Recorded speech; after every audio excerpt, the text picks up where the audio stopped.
Oh, you see that? You see that? Apparently it takes all the guesswork out of it and puts out perfect flares every single time. So we will be the judge of that. Hey everyone, welcome back to the channel. If you're new to the channel, we are rebuilding this sick 1981 Jeep CJ5, and this thing is a monster. Check out those big 35-inch tires right here. This thing is awesome, and it was so gross underneath, but now looking brand new after we've been restoring the whole underside of the Jeep. But we are missing one big thing, and that is the rear end. So we are gonna be taking time to get this rear end installed back underneath the Jeep here, hopefully finishing up some of the brake stuff that we have to take care of, and maybe even the brake lines here. So I'm sure this video is gonna be full of fun, probably some setbacks, and some awesome music. So hit that subscribe button if you can. It really, really helps out the channel a lot, and let's get after it.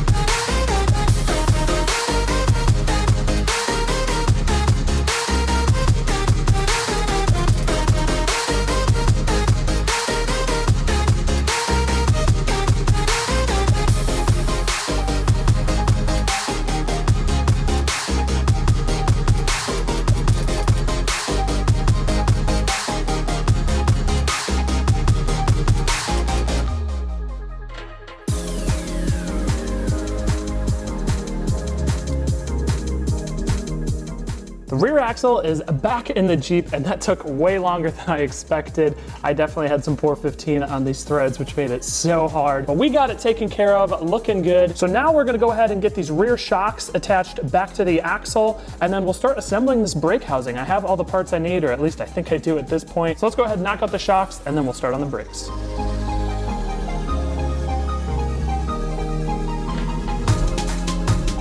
All right, I'm a little terrified. Look at all these tiny little pieces. Reminds me of rebuilding that transmission. Drum brakes are a little scary. Let's get after it.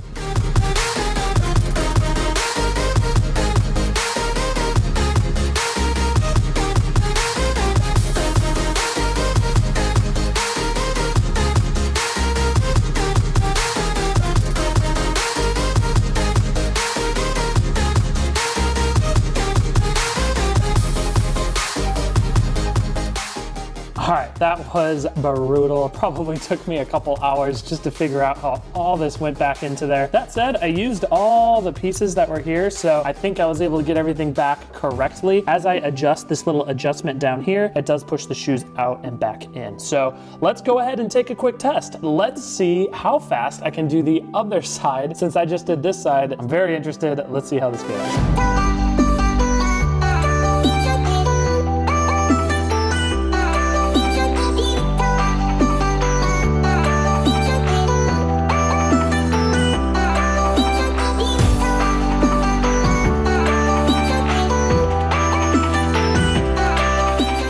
I just finished throwing this back together, and it went back really well. It went back a lot quicker than the other side, probably like 20 minutes maybe. And I got this thing reassembled. So hopefully it holds up. Hopefully everything's where it needs to be. As I adjust the adjuster under here, it does push the shoes out and whatnot. So I think we're good to go. So at this point, let's jump on some brake lines. That way we can run everything where it needs to be. And then I have a little bit of a surprise waiting for us. If you remember in my last video, brake lines were terrible. I hate those things. I hate running them. It was so tough to flare the ends how they should be. Really hard with the tool I had. And one commenter said to pick up one of these. It's Lyle brake flaring tool. I have some directions here I have to read, some grease and whatnot, but this definitely looks way different than the one I was using, but apparently it takes all the guesswork out of it and puts out perfect flares every single time. So we will be the judge of that. Let's go ahead and give this a try. I'm not exactly sure how it works, so I'll have to do a little bit of reading first, but hopefully we can get the flares we need.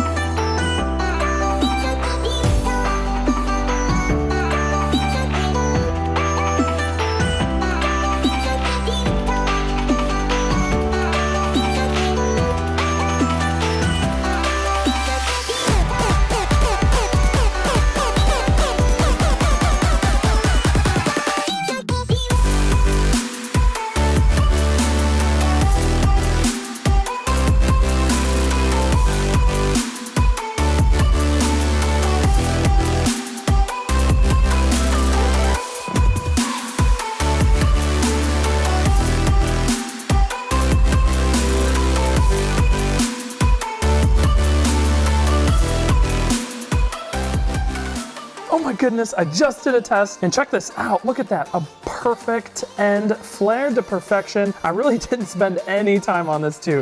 If you're ever doing brake lines, you have to get this tool. Makes it so much easier, so much faster. That was so easy.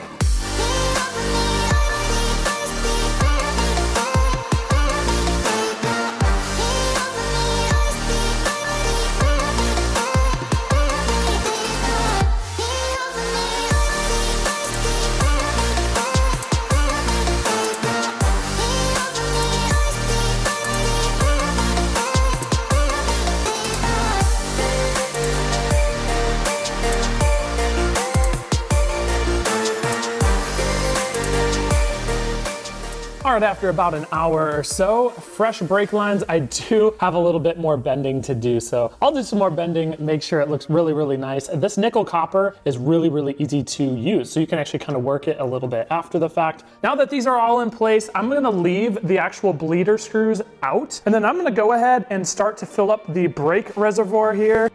Let's get this baby up here. So once I fill this up with brake fluid, it should start to drip out the back after 5 to 10 minutes. That means it's gravity bled. At that point, I can use those speed bleeders I bought, screw them in, and then try the bleeding process all over again. Then hopefully the new brake cylinders back there work well, and hopefully we get these brakes done. I am going to be so excited if we can get these brakes bled. It has been months. I mean, I was working on this months ago, so I'm gonna be excited. Let's get after this. Let's get some oil in and see if it works out.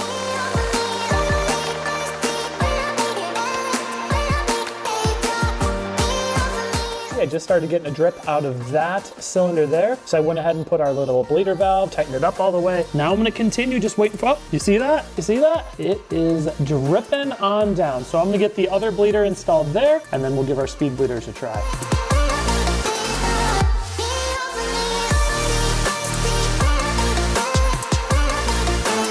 So far, I am super pumped for these speed bleeders. Let me show you how it's been working. So I'm making sure to keep this reservoir pretty full. And then I'm working the brake pedal, and I have my little helper here, Lincoln. He's keeping his eye on this little glass back here, and he's telling me if there's bubbles in that. And so far, we've had a lot of bubbles. With the speed bleeders, there's actually a bearing and a spring inside that ensures that nothing goes back in. So it only pushes out the air, and then it seals it up nice and tight. So you can essentially just keep working the pedal, wait for the bubbles to stop, and then you should be good to go. So we're gonna keep going after this, and we'll see how it works. Bubbles? No bubbles. All right, I'm gonna let it sit for a little bit longer, and then we'll do another one. If no bubbles, we'll go ahead and start the other side. Sound good?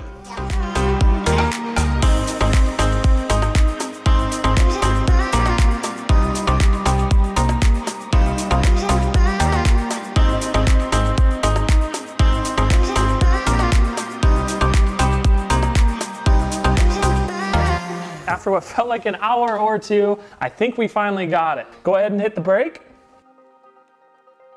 Perfect. The piston's actuating both of these drum shoes perfectly. So far, so good. Everything's moving as it should. The brake pedal is nice and firm. I am stoked to finally have these brakes bled. I will say those speed bleeders made a world of difference. I would highly recommend picking some up. Let's go ahead and put the final drum sleeve just around everything, just to kind of contain it and hold it together. I did end up pulling out that stud that was hanging out over here. I'm actually gonna be running spacers. I did some Googling around, and people were saying 1.5-inch spacers are awesome on these CJ5s because they have such a narrow stance, and I guess that makes it more like the long track axles. And there is some debate if you should run spacers, but I think the majority of people said totally fine as long as you're not thrashing on it. I'm gonna get some longer studs here that we're gonna be feeding in through here, and then we'll get them mounted up. But until then, I think I'm gonna throw the tires back on just so I can roll this baby around the garage, get it a little bit mobile. So let's get our covers on, our wheels, and then we'll roll it back a little bit so I can get my car in the garage.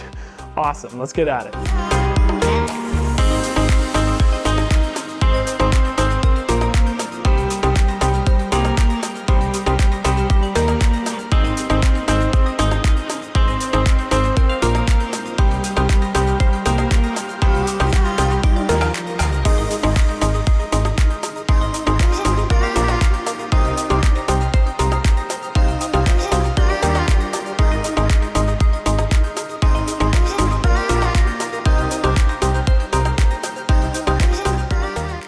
This thing truly is looking better every single day. I am so excited to get it back on the road. Every video is one step closer to the finish line. Well, that's a wrap for this video. Thank you all for coming along for the ride. We're getting the rear axle reinstalled in the Jeep, new brake lines run, and getting those drum brakes back together. Feels so good to have all that done, especially having that brake pedal nice and firm, knowing everything is super solid. Thank you all for watching. I really appreciate it. If you like this video, go ahead and hit that like button. It means a lot. Subscribe if you want to see this thing get back on the road. Enjoy your week, and we'll see you in the next one.